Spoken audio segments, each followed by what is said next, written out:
Vamos con los grandes asuntos en geopolítica. Adrián Zelaya, presidente de EKI Group. Muy buenos días. Hola, buenos días.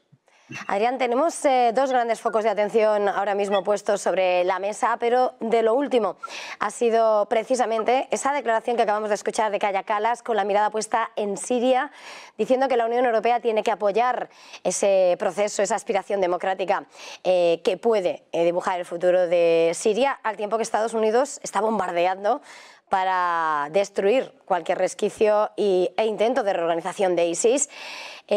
¿Cómo ve la fotografía ahora mismo de este cambio de página en la historia de Siria? Bueno, es una situación que, diciendo que es compleja, tampoco añadimos demasiado, ¿no?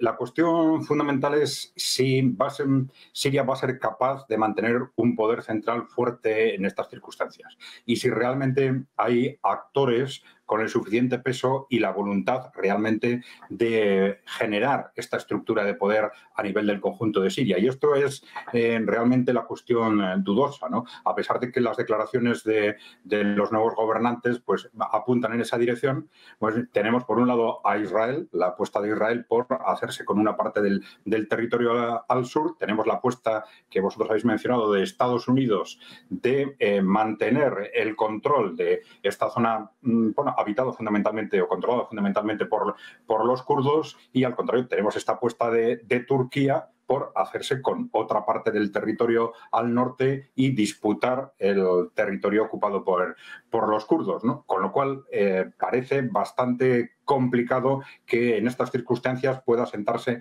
un poder central suficientemente sólido. Lamentablemente todo apunta a que caminamos a una dirección de una partición, de hecho, de Siria en territorios, algo que ya existía, pero por lo menos ya existía en la situación anterior, pero por lo menos había un poder central de referencia, cosa que ahora va a ser bastante dudoso que pueda constituirse, ¿no? Mirando más allá de Oriente Medio, una de las grandes cuestiones estaba por parte de la Unión Europea. Dice que quería discutir sobre el futuro de esas bases militares rusas, al tiempo que por parte de Rusia lo que se ha dicho es que iban a reducir, que se retiraban, pero no abandonaban sus bases. No sé ahora mismo, como estaba señalando en esa partición, ese cruce, como decía, ese pulso de los distintos actores, ¿cómo puede hacer que se desarrollen los acontecimientos? Bueno, yo creo que nadie sabe en este momento qué es lo que va a suceder con seguridad. Rusia tampoco. Rusia está jugando las dos bazas, ¿no? Está planteando la posibilidad de desplazar sus equipos quizás a Libia, ¿no? Desplazar estas bases quizás a Libia, quizás a Argelia, ¿no? Pero bueno, están negociando con las nuevas autoridades si va a existir o no un marco de garantías suficientes como para que puedan mantener las bases en Siria. Si pueden, los van a mantener, evidentemente. Si pueden, no de cualquier forma, con garantías de suficiente estabilidad. Pero yo creo que es exactamente eso lo que están negociando con el nuevo gobierno de Siria, ¿no? Y sin lugar a dudas, otro de los grandes puntos de atención, sobre todo después de haber escuchado a Vladimir Putin ayer advertir sobre la necesidad de desarrollar más ese ejército, de ese enfrentamiento continuo con la OTAN que cruza líneas rojas y apuntando a un horizonte de conflicto directo con la OTAN en 10 años. ¿Cómo ve ahora mismo lo que puede llegar de cara a esa futura negociación en torno a Ucrania? Porque la OTAN lo que ha dicho es que Ucrania es casi un ensayo de una guerra más abierta frente a la OTAN. Sí, bueno, ahí tenemos, digamos, factores militares y factores políticos, ¿no? En general se da, por supuesto, que lo que es el conflicto militar en Ucrania va a terminar probablemente en el propio 2025, probablemente con una victoria rusa. Y el problema es cuáles van a ser las consecuencias, el impacto político de esta victoria en el conjunto de Europa Occidental. Porque dependiendo de ese impacto va a haber una actitud y va a haber un posicionamiento en mutuo entre Europa Occidental y Rusia en un sentido o en otro. Todo el mundo está esperando una tormenta política en Europa Occidental a partir de ese momento, a partir de esa victoria rusa en Ucrania. Pero si esa tormenta política no genera un cambio político sustancial, pues sí da la sensación de que efectivamente no, eso significa que no se ha constituido, no se ha puesto en marcha ese nuevo marco de seguridad estratégica en Europa por el que Rusia llevaba defendiendo muchos años y que quizás ahora podría venir tras esa victoria en Ucrania con un acuerdo con Estados Unidos, con la administración Trump. Si eso no se produce, pues evidentemente vamos a tener a una Europa occidental que políticamente se va a mantener como un claro enemigo estratégico de Rusia, eso sí, con unos frentes desplazados pues cientos o un par de miles de kilómetros, ¿no? Pero esas tensiones pueden dar lugar a nuevos conflictos en cualquier momento. Y por las declaraciones que estamos viendo en las últimas semanas, esto es algo que se está previendo como posibilidad o como riesgo en las dos partes, con lo cual no hay que descartar en absoluto que esa situación de conflicto vuelva a producirse. Pero ya digo, yo creo que eso depende de un factor fundamentalmente político. ¿En qué medida, tras la victoria rusa en Ucrania, esto va a generar también o no un cambio político sustancial en Europa occidental?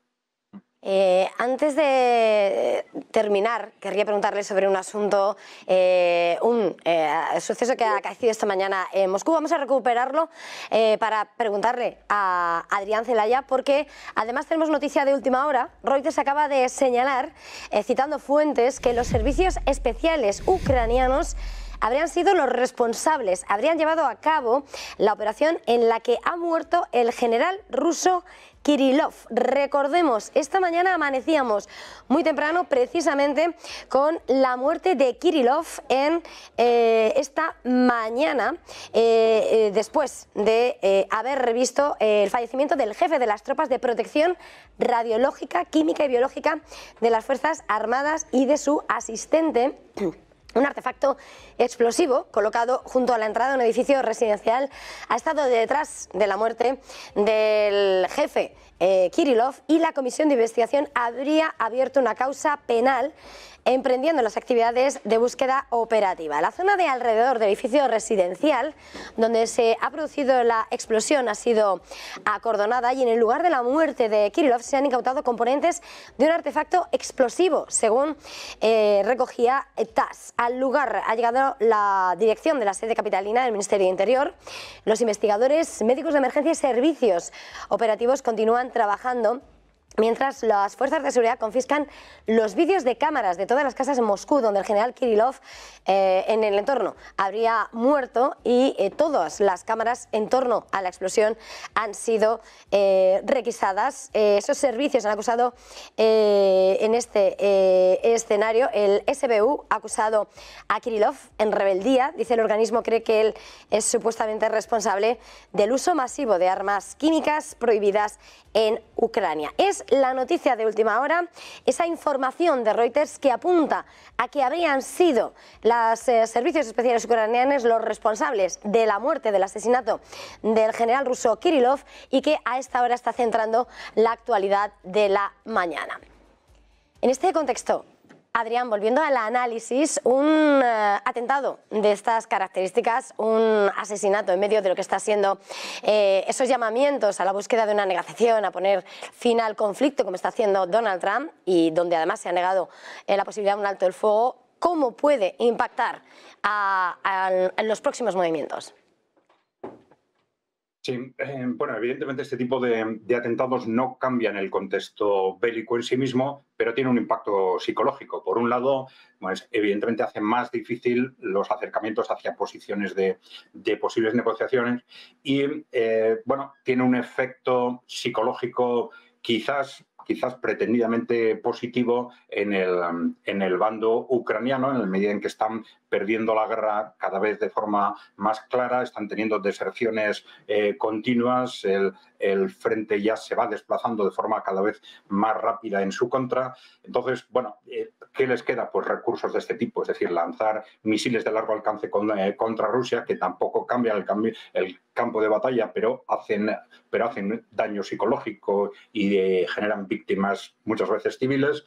Pero bueno, ese es el contexto en el que nos movemos. A realizar este tipo de operaciones es vamos a decir, relativamente fácil para Ucrania. Hay que tener en cuenta que Rusia es el país que más refugiados ucranianos tiene, creo que son alrededor de 3 millones, y entonces, claro, dentro de millones de refugiados, pues introducir elementos que se organicen para realizar este tipo de atentados, pues puede ser bastante sencillo, ¿no?